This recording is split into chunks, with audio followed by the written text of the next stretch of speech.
home screen glowing, another red light. Captain on 0, bench guy on 9. Friends in the group chat, talking like kings. I'm stuck in the basement, breaking my screen. Delete the app before it breaks me first. Every trade I tap just makes it worse. I swear I'm done. I swear I'm gonna snap. If one more player tags his calf, I'll delete. Yeah, I'll delete the app. All right. How are we going, everybody? Welcome to NRL Off the Bench Supercoach podcast. Round 1 is in the bag. Have you deleted the app?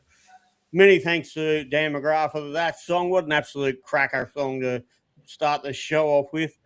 All about deleting the app and getting your players wrong.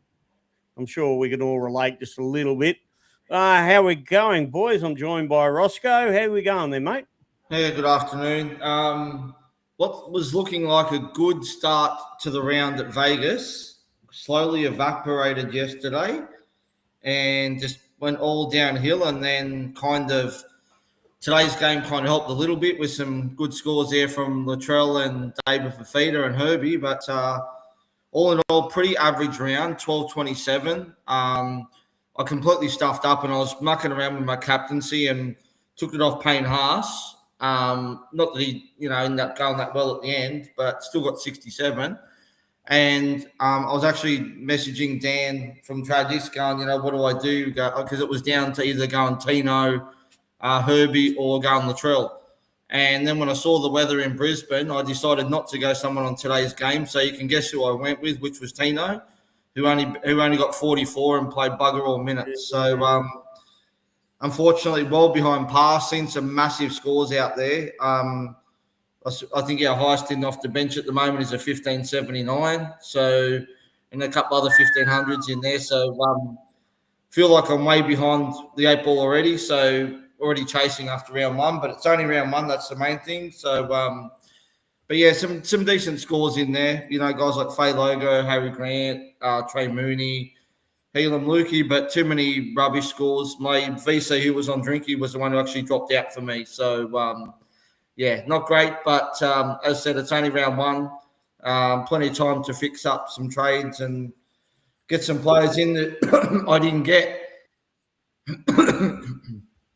Yeah. Very good. All right. We're also, mate, you're not alone, mate, in some of those struggles. So another one I think who might have struggled is our last co-host, Timmy. How are you going there, mate? Yeah, awesome, gentlemen. It's great to finally get the planets in line and we can do the three of us be on air together. It's been a while. It's joys of kids sport in full swing. The wife and I are back in our sporting full swing as well with hockey and soccer. So yeah, and now I'm coaching and doing a whole heap of other stuff with my football club as well. So it's pretty serious business at the moment. But as far as Supercoach goes, boys, 12:36, I think. So I think I beat Rossco by about a hair, and that's about it. Mind you, I don't know if I've had players drop out yet or not, so we'll wait and see. But look, boys, as a whole, not too unhappy. Like we said, it's just a case of getting on the right guy. And then there's always round 2. 100%. Well, I'm not too. I'm a little bit ahead of you boys, but not by much. I got it just under 1290. I was deleting the app. I was in the basement smashing the screen of my phone. All the things mentioned in that song I was doing until Nico took the field and I put the captaincy on him and I actually resurrected myself somehow into a score that was nearly okay. A big shout out to Sky from Rebels Supercoach. I beat you, I think, by 1 point. Unlucky. But, yeah, my head-to-heads actually ended up all okay somehow. And I got a stack of them. So, but let's go through all the games and we'll see what might have worked for each of us and didn't Just- work. And yeah. Just quickly before we do that, as you can see, we've got the overall code on the bottom of the screen there. It's still not too late to join. It closes round 3. Shout out to our the guys at Supercoach Championship Rings for for donating that ring. We've also got the tipping comp still running as well. We've got a ring for that. And we've also got the Broncos League as well. If you want the codes for those, they're up on our page. So jump in and join them. Tipping's open till whenever. And as I said, the overall one closes round 3. Got close to 600 runners in that, which is fantastic. We are working on some other prizes, but at the moment we just have the rings at this stage. So again, we will have some merchandise Yeah. to offload as well. So, but yeah. Again, if you're looking for some prizes for for your leagues, go and check out the guys at Supercoach Championship Rings. There's some good stuff there. You can get a decent ring. They're only about $100. And a shout out to those guys, and thanks again for the donation of those 3 rings. Beautiful. All right, there's a few people already jumping in. Davey is biggest Dickus is in. I should have phrased that correctly, shouldn't I? Really. And Joey, wowza, that jacket looks elite. He says, Timmy. Timmy's got on a jacket from, I think, from the Ruck Infringement podcast. Joey's from the Ruck Infringement, and he's doing a bit cross-pollination, a bit of cross, what's the word for it? Anyway, promoted cross-promotion across one. We'll put it this way, he was too embarrassed to wear his Broncos jersey today. And as we say that, he's dropped out. So there you go. He's thrown his toys in the cot. Yeah, he's got the shits and gone. All right. Well, before we get on to the Broncos game, I mean, I guess we are going to get there, but we have to have a look first up. The first game of the round 1, part 2, the Storm 52 to the Eels 4. We can now write off the Eels for a premiership contender because no team has ever given up 50 points in the first round and gone on to win the premiership. That just has never happened. And, yep, goodbye the Eels. Sean Russell, courtesy of a try for the Eels, got 70. I wouldn't weigh too much into that. Jack Williams, quite underneath his PPM at 59, but they were on the back of a flogging. Isaiah Longy looks damn good, but I'm not going to get him, 67. Yeah. And Jamal Hopgood, I do believe he's going to try and fight the charge. Rossco, have you heard anything about where he's going? He got 50 points. No, I haven't. All I know is he's got a 1-match suspension. And if he fights it and loses, then it's going to be 2 weeks. So I haven't heard yet if they're going to contest it or not. I'm not sure. But yeah, I really didn't think there was much in it. I mean, really, if you compare that to what Tino did in his tackle, and Tino only got a fine, and I'm a Tino owner, so and then we look at last week with Burns getting 2 weeks for his, and then Critter gets off his, doesn't even get a fine. So as we keep saying every week, we just want some consistency, and once again this round we haven't seen it. So we'll follow up that one on Hopgood and find out. I think the judiciary will be tomorrow night, so we should know. It should be tomorrow night, so we should know pretty soon anyway. That'll be good. No, nice and early. But now for those Hopgood owners, I'm one. But his PPM was still at around about 1, right? So he's scoring a point a minute out there. So that is really good sign. If it's only 1 week, I urge you to try and hold him. Don't waste a trade. A trade is worth at least 150 grand. He has money to make, so just hold on to him. It sucks though. Suafaya logo. Are you an owner, Ross? Yeah, very happy with that. 116 points, absolutely wrapped with that one. I was a bit hesitant on him, but I was kind of preferring him a bit over Keanu Kenny. I've got both, but very happy with that. He was very involved in that game. All righty. Yeah, no, he was, wasn't he? That was massive for him. Moses Leo, another cheapie. I mean, you could have. I've actually done the exercise. You could have got a whole team of cheapies this week, and actually scored very well, right, in every position. Moses Leo just continued that trend. 95, mind you. Wow, that might be something worth looking at in the next couple of days. Actually, looking at each position plugging in a cheapie and see what they would have scored. Your team would have scored, because I reckon it would have outscored a gun team. I mean, you look at some of these guys. Leo with the 95, Lasardi 88. You got Chan with an 87. You had Noah Martin, who we'll talk about, with 100 and something too. Yeah. Like, there's some absolutely jumbo scores out there. So I think that might be something we'll have a look at, Brad. I did start having. I didn't see what they would have scored, but I was just for fun putting them into each position, going, "Holy hell, this is just crazy." Yeah, Moses Leo, Harry Grant, 94 for all owners, very heavily owned, very popular. A lot of people were trying to decide which one to go, Lazati or Chan. Lazati ended up on 88. Chan ended up on 87. I went the Chan route. I went the other way. And you went the other way. I don't. There was no particular reason for it. I just liked what I've seen out of Lasardi more. Yeah. I mean, Chan, as we've said before, he's highly, sought by the club. They offered him massive money to keep him there. Big deal. I do like the fact that he is outside Hughes, and he probably has got a better job security. But it all depends on what happens with Sean Bloor as well. Because from what we're all hearing, he's actually on the outer, but I don't know, but I was happy with what I think. They're both good options, and Leo is certainly one to keep an eye on as well. So just can't have them all. That's a problem. You look at the middies and the cheapies in the forwards and the centre wing. You just can't have them all. I had to make the decision not to go Leo, but. Yeah, I'll have one more week at looking at him, and if for some reason then Makasini doesn't start or someone else doesn't go well, then he'll probably end up coming into my team in round 3. So that's really about it. Any other relevance out there about Melbourne? Well, I think Munster looked good too for his 80. He was in my team pre-season. I ended up going a cheaper route with him, but he certainly looked good. And I thought Stefano was massive for them too.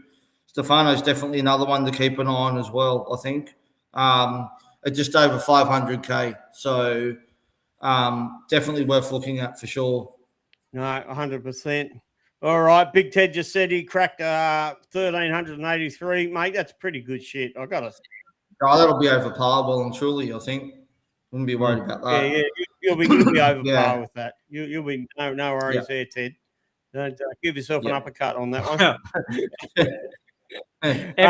Every number is par. every number is par this week, boys. Par doesn't kick in till next week.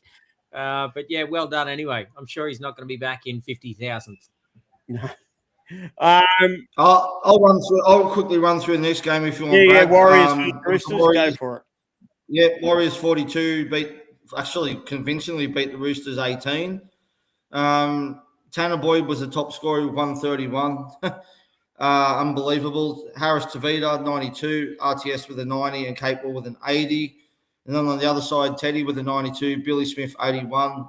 Nat Butcher, 72. And Mark Nawituaze with a 60. A couple other ones to mention too. Obviously, Sam Walker with a 54. Where is his try assist? I don't like this new scoring system. I believe he's still owed one. And Ielu, who for those who jumped on like myself, didn't play him. He scored a 48, which I'm very happy with.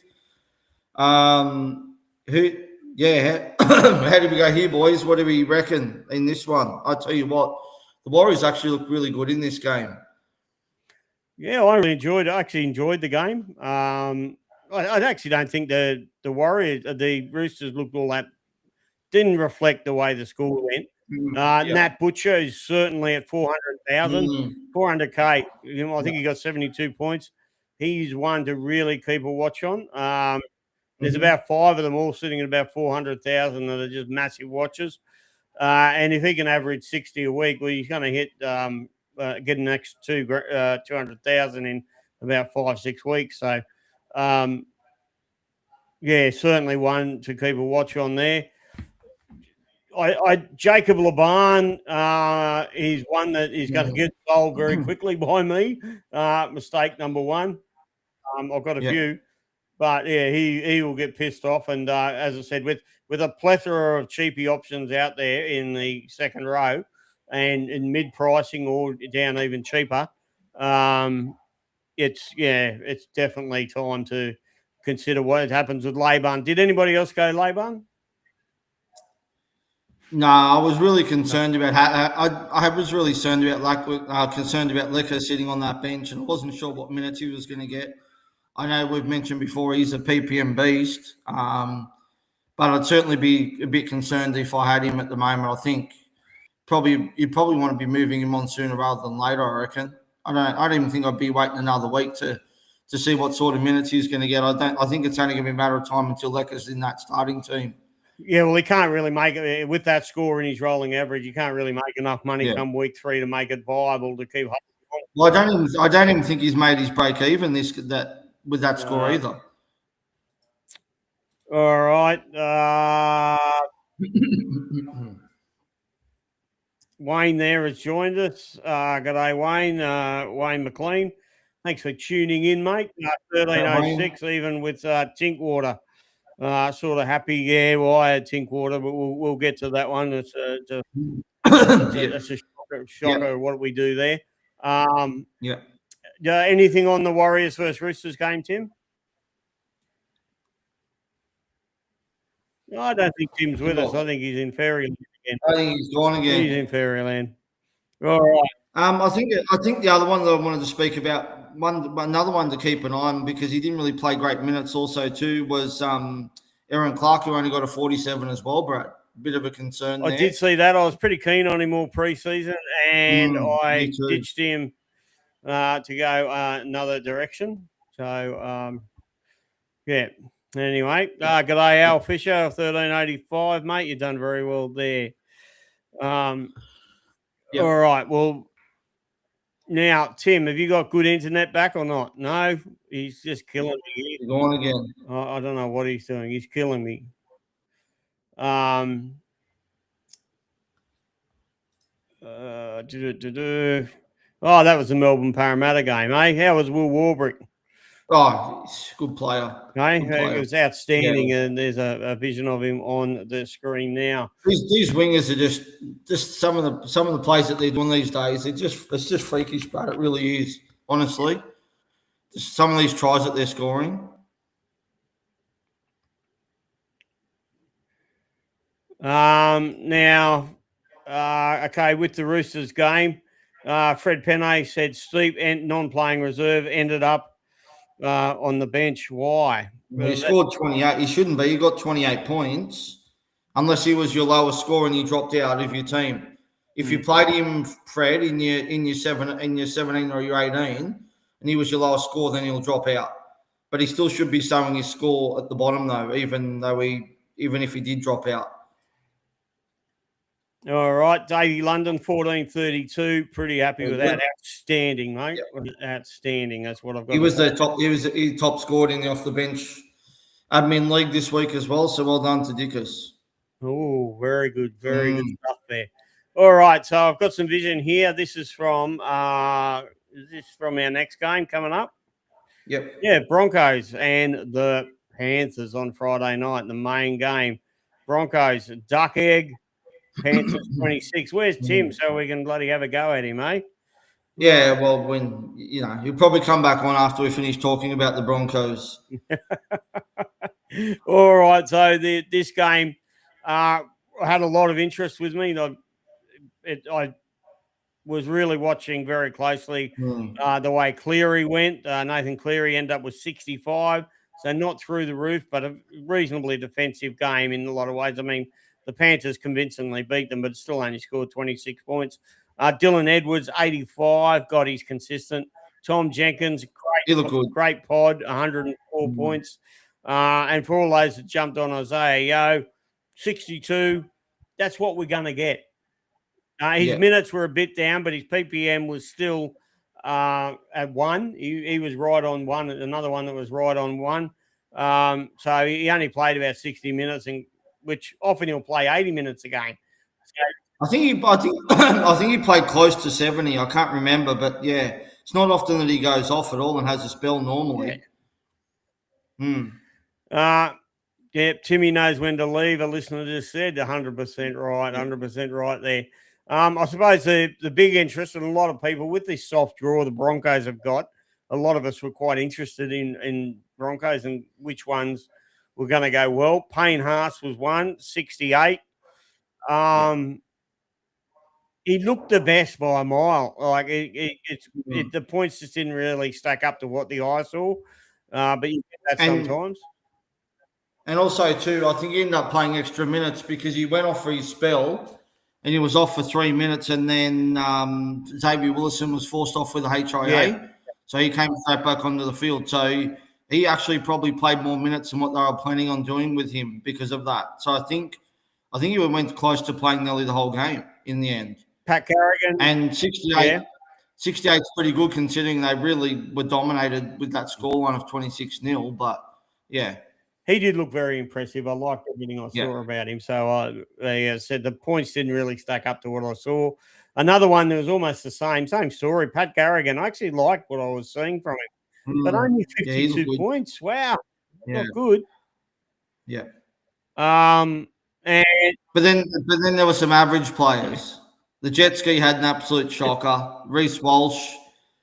Oh man, I'd be feeling sick if I paid up for him, but he could repay you next week when I think they play Parramatta. I think it is next week, but 34 points really wasn't involved at all. He was really lucky to even get 34 points, I thought as well.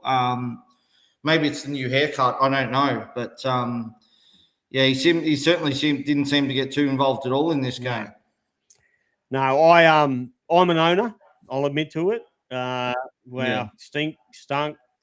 But I won't sell till week 3. But I'm a Drinky and Reece Walsh owner, so I'm really up to shit. So I will be doing something this week. We'll talk about that a bit later. It's what to do with Reece Walsh. The problem is, as with that 30-odd points in his rolling average, he's going to have to score something like 150, 160 points next week in order in his 3-week average to not lose money as it stands. Right now, he might score 100 points next week, but in week 3, when the price changes come down, you're still looking at it because he got that 30-odd in his rolling average there for the next 3 to 4 weeks. That's still going to keep churning around. You're going to have to consider selling him or losing money.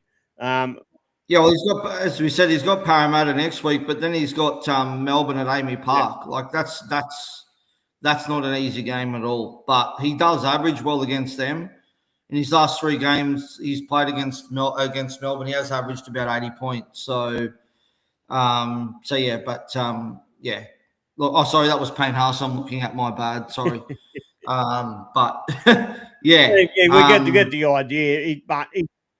It's a big loss, and I can't afford to have him, Payne Haas losing cash, him losing cash, Drinkwater losing cash, all in they're all high premium players. So particularly when you've got a Ponga and a Tommy Trbojevic both out there sitting there doing what they've done in this first round at fullback, they've got scores over 100 sitting in their rolling average. Well, they just need a half decent score this week, and they'll in round 3. Because of the price they're at, they're a lot lower than Reece Walsh. They'll actually go quite well. You can probably even throw Teddy into that mix as well, but I still think those two are probably the better options. But for money wise, yep. Joey's come through. He said he got 1340 as captain and flex. Very good. Not bad at all. Dave Sweetham, stinker week, scored 1-2-1-1 with both Drinky and Walsh. I'm with you, man. I'm holding at the moment, but concerned thoughts. Well, I just sort of gave them, but we'll add a little bit more to the fullback conundrum at the end. But I think you've got to get rid of one of those this week, all right? And it seems like Drinkwater has a softer run. I mean, Drinkwater has a harder matchup. I'd be keeping Reece Walsh, but that's my thoughts. I think the Cowboys have probably got the easiest draw for the first few games. I think they only leave Queensland once in the first 5 rounds. Don't they go to Warrior Land or somewhere? Where are they off to next week? No, they play the Tigers next week. Oh, that's right. The Tigers at Leichhardt. That's going to be a horrible match. Yeah. God. Yeah. I was waiting for you to come in on that one. All right. I'm actually just looking to see where the game's at because it's actually in Queensland, I think. Oh no, it's at Leichhardt. Sorry, You're right. Yeah, I thought it was at Leichhardt. Yeah. It is at Leichhardt. Yeah. And the Rugby League Therapist podcast, he's cracked 1,000. Yeah. Terrific.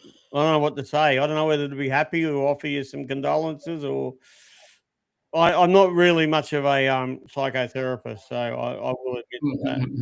All right, you want to run us through this game, mate? The Sharkies. Yeah, wow, what a game. Sharks just dominated from the get-go. I think it was like 30-0 at half-time. They ended up getting the win 50 points to 10. It was pretty much the Trindle and Hines show. At one stage there, I know, Brad, you had Hines and you captained him. I'm pretty sure you would have been pulling your hair out with the amount of points that Trindle was scoring. And then they managed to get a nice little combination going there with Hines scoring a double. Trindle, 132. Hines 131, Ramian, your pod 115, Katoa 91. And then on the other side, not much to talk about. Verrills 71, Kinney 59. Our DPP Cheapy Hahu got a 57. He looked pretty good, I thought. And then the Cheapy winger for the Titans with a 54. I'm not even going to try and pronounce his name. And then obviously Tino, very disappointing for those, including myself, who got on him with a 44. But Sharks were just really dominant in this game. And, wow. That combination of Trindle and Hines certainly was going strong this game, Brad. Mate, it was pretty to watch. It was. I actually commented to the person I was watching the game with that it looked like there were two teams from different competitions. That one was playing the elite level of competition, and the other one was playing absolute rubbish, shithouse park football up against C grade, third grade opposition or something. I don't know. Titans were just so sloppy, so disorganised. I understand they didn't have their halfback and they had other issues there, but yeah, I'm not sure what Josh Hannay was doing. Like, you've taken Tino, who normally does about an 80-minute stint, and now don't even get me started on that. And now he's playing. I did have his minutes here somewhere, but it was pretty. He only played about 45 minutes, 50 minutes, if that, somewhere around there. It wasn't much. I think it's because he kept flicking his hair all the time, and the coach just said, if you're going to keep wiping your hair out of your eyes and flicking your hair on the field, then we have to take you off. But Aaron Mahau, did you jump on Aaron Mahau? I did. Yeah, I did. I did get on him. I thought he looked really good. He went close to actually scoring 3 tries. His defense is a little bit of an issue, I think, but he certainly looked good with the ball in hand. So very happy with that, and hopefully he holds that spot and keeps Paxton out, and we can make a bit of cash. If he drops out of the team, then so be it. I've got a DPP, second row, front row, forward. So I'm not sort of too concerned, to be honest with you, really. If he stays, he stays. As I said, if he doesn't, he doesn't. But a couple of ones I want to talk about quickly, Brad. Just a couple of score concerns. Nikora played 80 minutes and got 48 points with a try. That's obviously not great either. And the other one is actually Stone Street as well, who scored 45 with a try assist. So not great scores with some attacking stats in there. I think it was the same even with Angus in the game for the Roosters. He scored 57 with a try too. So I'm still getting my head around this new scoring system, because I'm still seeing in this game in particular, there should have been a try assist go to Breaky Bailey for one of the Trindle tries, and didn't get it under the new scoring system, or they just deemed that he didn't do enough. I don't know. I'm very confused by some of these try assists as well. There was a couple other ones that, there was one for Sam Walker, probably should have got 2 in the Roosters game. So, I don't know. I don't know what to make of it all, to be honest with you. Well, I'll put it to you this way. Both of those players, if the ball goes their direction, go very well. Nikora is a very high, he's elite, nearly elite, but he needs attacking stats to pick him up. His base is not great. Stone Street, when we were doing the analysis on him, he had, I think, a base of 26 or 27, somewhere around about there. And when you compare that to your Herbies of the world, your centre wingers, or even Marzu and players like that, they're all in the high 30s. Yeah, so Stone Street, again, he needs attacking stats to pick his score up. So if the ball is going to go, which it very much did, go to Ramian and Katoa, who looked as strong as hell. I mean, both of them scored over 90 points. So if the ball's going to go their direction, then I'm afraid that, Stone Street's going to end up with fuck all. The other one I quickly want to talk about, and this bloke's probably close to my spud of the round, and that goes to Lachlan Ilias. I don't know what to make of his game, Brad, because if you're a half, you've got to be running the ball. You've got to be the main playmaker and stuff like that. And as much as Brimson tried his guts out, Lachlan Ilias just offers absolutely nothing to that team. Honestly, I know that Campbell's out injured, but they've got to find something else because he just did not look good at all for me. He does not look. You can see why he wasn't playing first grade for South or the Dragons, because for me he's just not first grade material. And I thought Titans all around were average, but his game was just absolutely terrible. I thought so. They're going to do something fast. I don't know. They can't really be. I don't think they can stick with him until Campbell gets back from his injury, but. Yeah, they've got to find something or do something fast, I think. Now, Kirby O'Brien, I've just put the question up there. He says, any bunnies or sharks? We'll talk about the bunnies later. Well, we won't touch on them now. But any sharks that you want in your team? Just over 500,000. I already own Ramian, but at just over 500,000, both Ramian and Katoa, I think have a really good base, and you're not going to get too many bad weeks out of them. And possibly I think the scoring system are undervalued. Yeah, I think Ramian's maybe one for me. I mean, obviously, you're going to want Hines, but at some stage. But yeah, probably those two, to be honest with you. I mean, later I'll have a bit of a look later on at Nakora and guys like AFB. They're kind of other guys that you're going to want too. Iro obviously had a down game, but 44 when he really didn't see any ball at all. They hardly went to his side at all. So I'll take the 44. It's not ideal for what I paid for him, but I'm pretty confident he'll deliver the goods during the season, so he won't be going out of my team unless he gets injured.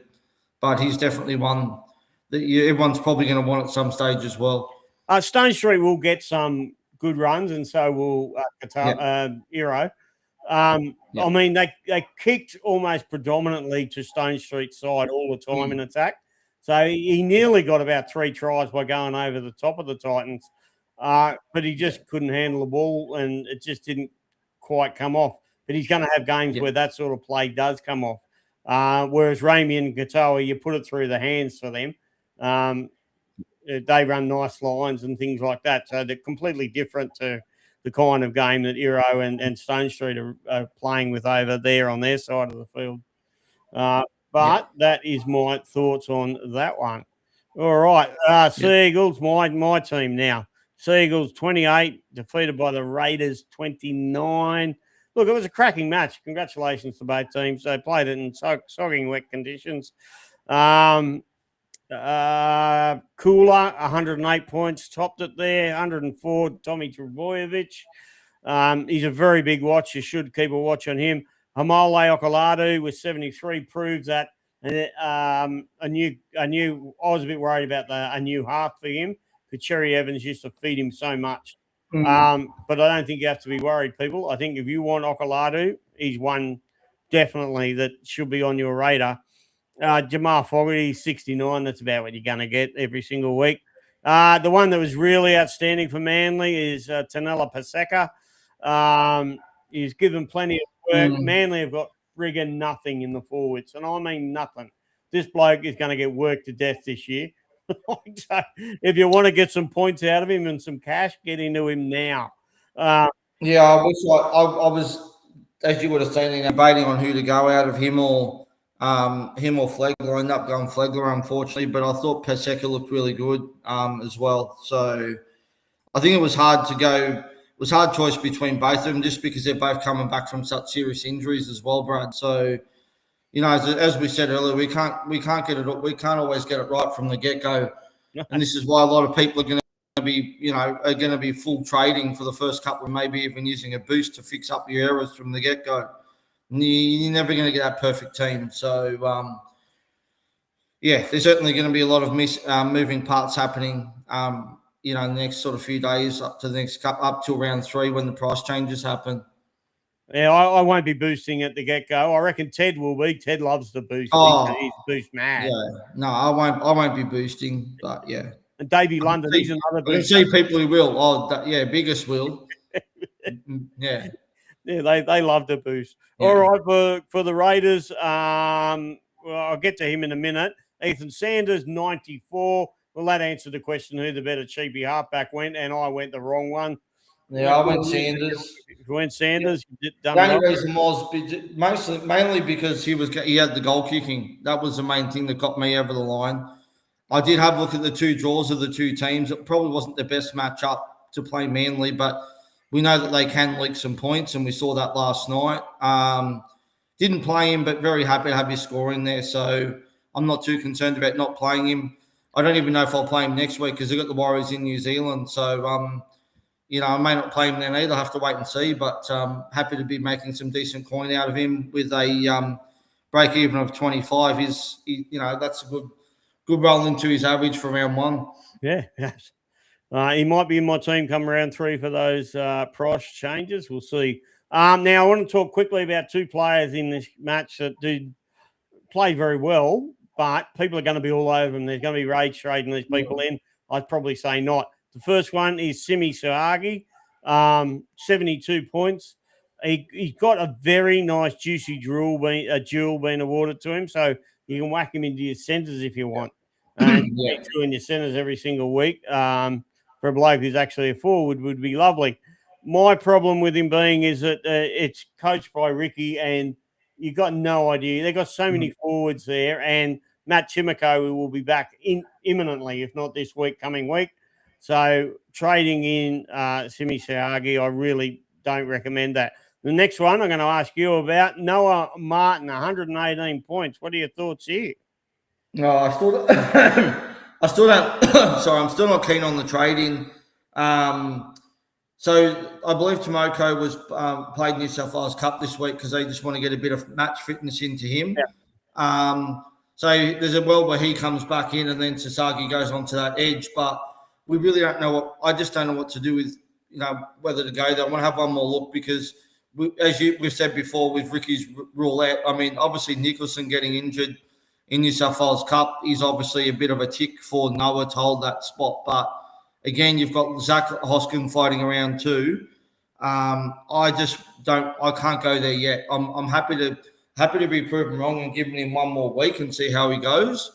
And if he does look good and he looks like holding that spot, I will bring him into my team. But at the moment, he's going to be one of the most traded in come tomorrow and come the end of the round. So I can just see it happening. But it's a no for me at this point. But I'm just happy to wait and see how he goes first. He did run some good lines in that game. He did look good. There's been some big raps on him from Ricky. He said he'd been, training really well in the preseason and stuff like that.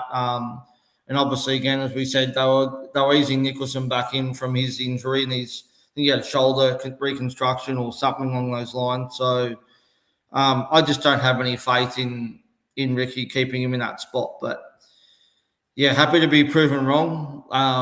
But yeah, we'll have to wait and see on that one, I think. Yeah, I'm with you on that. I agree 100%. I don't. I can only but agree. Even on Sasagi, Brad, he's not cheap either. He's 400K, so it's a big risk. I mean, I can't see Timoko staying out of that team for too long, to be honest with you. So, he might play one more game in the New South Wales Cup next week. You bring him in, and then all of a sudden he ends up back in the bench. It might pay off. He could end up going into that edge spot, but I don't know if he will. So, he goes back to that bench and plays limited minutes, and you're stuck with a bloke at 400K, and you've got to waste 2 trades. Yep. All right. So somebody's come in a thought on this. Dave Sweeten, happy to jump on Martin early. Hosking playing more of a middle role this year. Is Martin's spot to lose? I don't know. I do agree about the Hoskins playing more of a middle role, but I'm just not sure that Martin's. I don't know. Dave, I've said before, we've got no faith in Ricky's roulette with his forward. So, yeah. Now, by the way, Popperly will be out next week with the HR. Yeah, that's right. We'll have to, so no Big Josh next Yeah. week. So if you do have him in draft or something like that, you might want to be hitting the waiver wires or something fairly early to see what you can pick up, because he will not be around next week. All right, the Bunnies game, mate. You want to take us through that one? Yeah, Dolphins 30, South 40, very high scoring game, this one. So for the Dolphins, Finifaku, I probably didn't pronounce that right, but whatever. He got an 82. Osako with a 77. Herbie with a 75. For those who jumped on a couple of pods, in Knowles with a 58, Cobbo with a 54, and Flegler with a 48. Good second stint from him. Just the minutes, obviously, the issue. Then on the other side, highly owned Cody Walker with 104, Latrell 104 as well. Colin Matangi looked really good with a 73. Graham, good as well, 73. Cam Murray, I thought he was outstanding too with a 71. And then Fafita, 68. Unfortunately, lost some points and got sin bin, which was absolute rubbish. I don't think either of them should have been binned, but end up obviously losing points for being sin binned. But yeah, no, look, very high scoring game, as we said, but I thought Cody Walker looked really good in this game, playing both sides of the field. Thought Latrell was very involved as well. And Campbell Graham, for those who jumped on him, shout out to a couple of guys. I know Sammy Heslett, shout out to Sam, one of our admin guys, and shout out to a couple other guys that have gone on him as well. But yeah, definitely a pod option at a good price there for him as well, Brad. Ryan was the other guy I was thinking of, so shout out to Ryan DeBono was another one as well. So yeah. Yeah, well, I'm a Cody owner and I played him, so I'm very happy with that one. I thought that was outstanding. Thank you very much. You made my 5'8" position actually mean something. David's Fafita 68. He just looked like a dickhead sometimes, and sometimes he looked like potentially he could do anything. So is anything going to change at South Sydney to what he's been doing at the Titans? I don't know. I didn't think he looked that bad. I thought he had a reasonably solid game, but he did do a couple of stupid things. But look, he's going to have the big games in him. That's the thing. So you're going to get those big scores out of him. I mean, yeah. So I mean, no tries in that. He had a try assist for the AJ try, I think it was. But he would have got 80 plus had he not been sin bin. So, but yeah, I thought he looked really good, to be honest with you as well. So. Yeah, that left side looks really strong. Yeah, Cobbo came into my team very late, so I'm sort of half happy. He's a bit almost Dave Fafita, like he does some dumb things, and but if he could get me average 60 odd a week or so, I'll be very, very happy with that. Yeah. Campbell Graham obviously is one I will be looking at in the next couple of weeks. Probably like round 5 after their bye. Yeah. Yeah. Yeah, and that was the question earlier we had from one of the listeners about the South Sydney. Anyone from South Sydney interest you? Yes, they do. But I have Fafita and I have Cody Walker at the moment. So both of those will be missing round 4. I can't afford to have another South Sydney player in my team. I can't afford to miss 3 players out of 1 week. So if I want any of the players I don't have from South Sydney, I will get them in round 5, and that's the smart. I mean, you've only missed out on 1 price rise. You know. So yeah, I've got 2 as well. I don't have Cody. He's definitely one I'll be keeping an eye on. But depending on how much he depending on how much it looks like he's going to go up come the first price rise.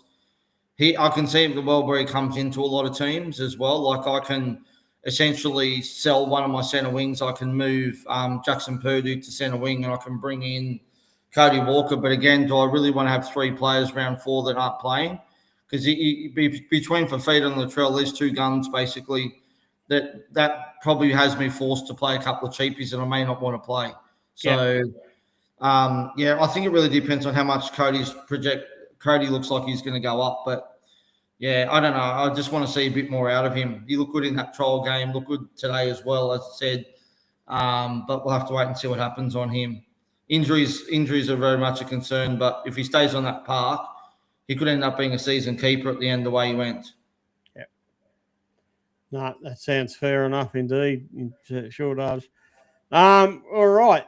So what sort of trades you looking for?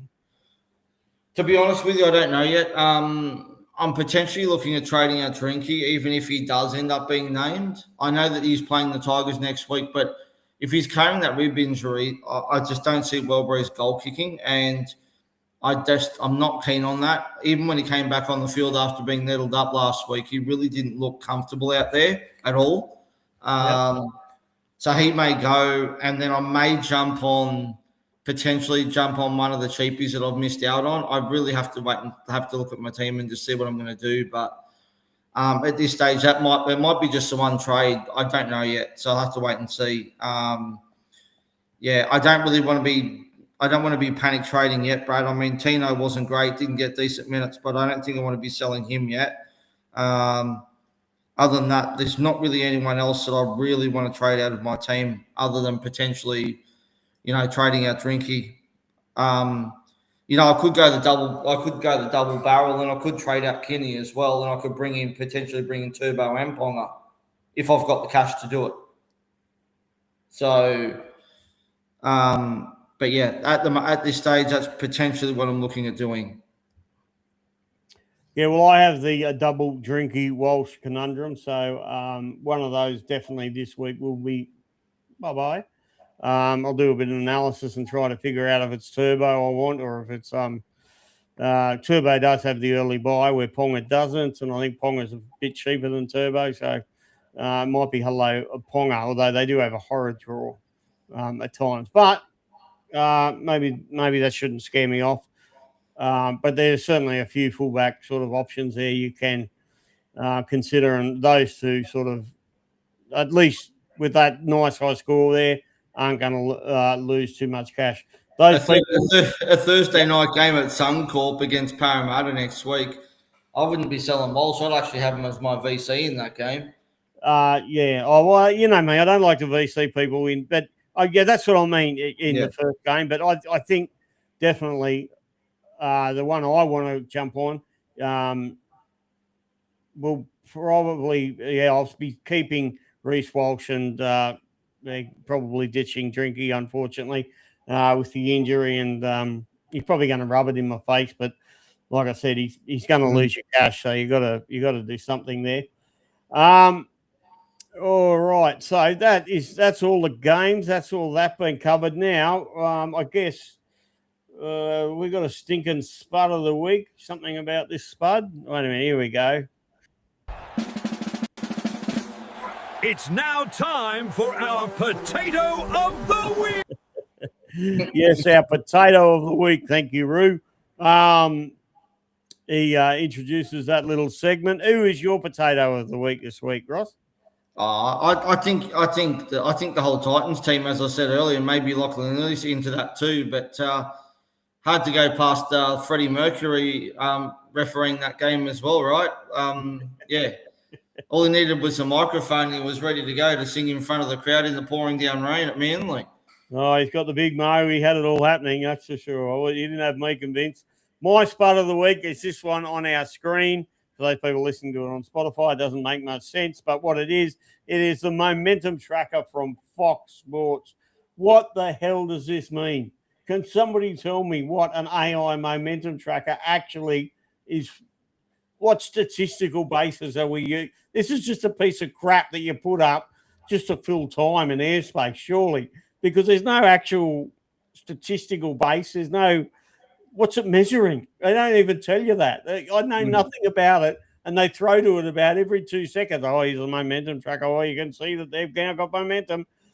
It's just a piece of crap.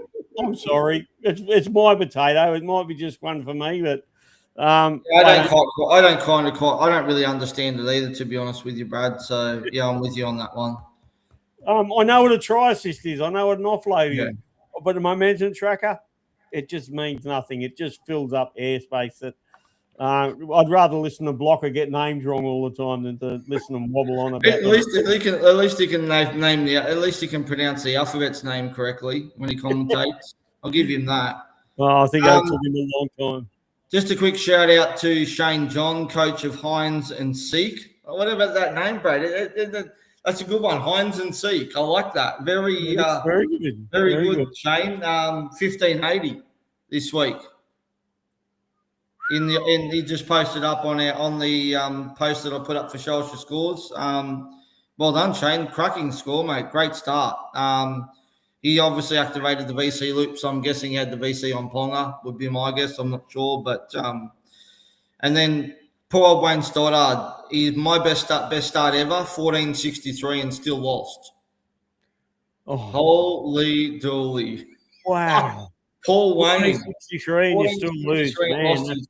Oh, my. It's a hard one. Oh, that's dirty.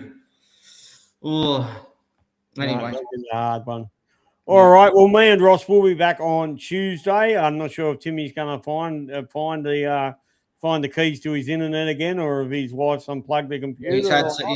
Apparently he's having issues with Telstra internet or something. So could be to do with the storm. There's apparently storm floating around too. So yeah. But anyway, hopefully you'll be back.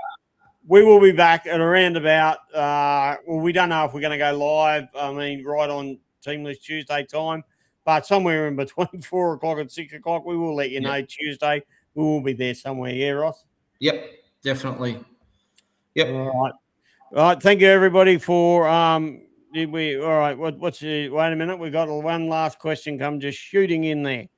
From Wayno, Drinky 2, did we decide?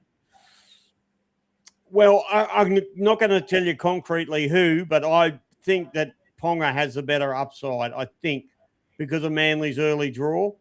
To me, it's between Ponga and Turbo, based upon the price and how much projected price rises that they're going to have over the next few weeks. I don't know if they'll both stay in my team forever and a day, but Ponga. There's my answer to you. So, yeah, I'm going to go Ponga too. Manly's got a bye coming up pretty soon as well. Ponga with the goal kicking, just looked very involved in that first game. I think, if Manly didn't have that early bye, I probably would be I'd probably go more in the favour of Turbo. They have got a couple of early games at Four Pines as well, including this weekend. And I'm pretty sure that they actually do play Newcastle, don't they, this weekend at Four Pines? Is that correct? Yep, absolutely. Yeah. So, going to be a good little battle of the fullbacks, that one. No, that should be an absolute cracker there. All right. Wayne says, thanks. No, thank you, man. Thank you for the question. Really appreciate it.